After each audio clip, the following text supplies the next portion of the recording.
કચ્છ જિલ્લા પંચાયત ખાતે સામાન્ય સભા યોજાઈ। કચ્છ જિલ્લા પંચાયત ભુજ ખાતે સામાન્ય સભા યોજાઈ હતી। આ સામાન્ય સભામાં પક્ષ અને વિપક્ષના સભ્યોએ પ્રશ્નોની રજૂઆત કરી હતી। 40 જેટલા પ્રશ્નો રજૂ કરાયા હતા, જેમાંથી 35 જેટલા પ્રશ્નોનો જિલ્લા વિકાસ અધિકારી અને પ્રમુખ દ્વારા લેખિત અને મૌખિકમાં જવાબ અપાયો હતો। કચ્છના વિવિધ ગામોમાં વિકાસના કામો માટે 11 કરોડ 45 લાખ રૂપિયા જેટલી ગ્રાન્ટ ફાળવાઈ હતી। જિલ્લા પ્રમુખ જનકસિંહ જાડેજાએ વિગતો આપી હતી। આજની સામાન્ય સભામાં વિરોધ પક્ષ અને સત્તા પક્ષના જે પણ પ્રશ્નો પૂછવામાં આવ્યા છે એમાં લગભગ 100% પ્રશ્નના જવાબ ડીડીઓ શ્રી દ્વારા તૈયાર કરી અને નકલ દ્વારા પણ આપવામાં આવ્યા અને સામાન્ય સભામાં પણ એનો જવાબ આપવામાં આવ્યો।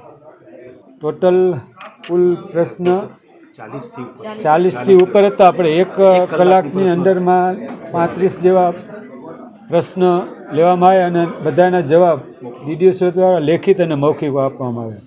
એ પણ લગભગ 99% તો જે પ્રશ્ન પૂછાણા હોય એના કામ અમે એના પ્રશ્નના જવાબ પણ આપ્યા અને પેન્ડિંગ હોય એના કામ હલ પણ થઈ ગયા હોય।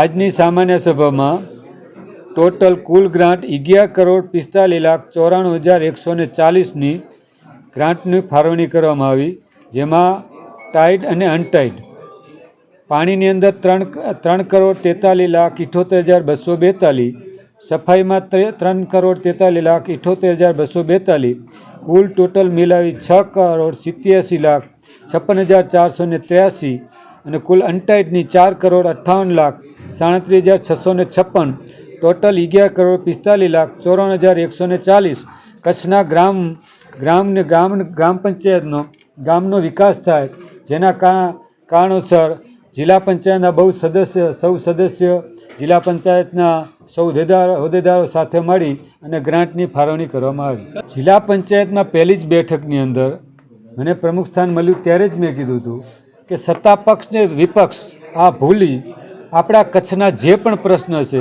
એ પ્રશ્ન આવે, ખુલ્લા દિલથી પ્રશ્ન આવે અને ખુલ્લા દિલથી પ્રશ્ન હલ થાય એનું જ આપણું મેન મહત્ત્વ છે।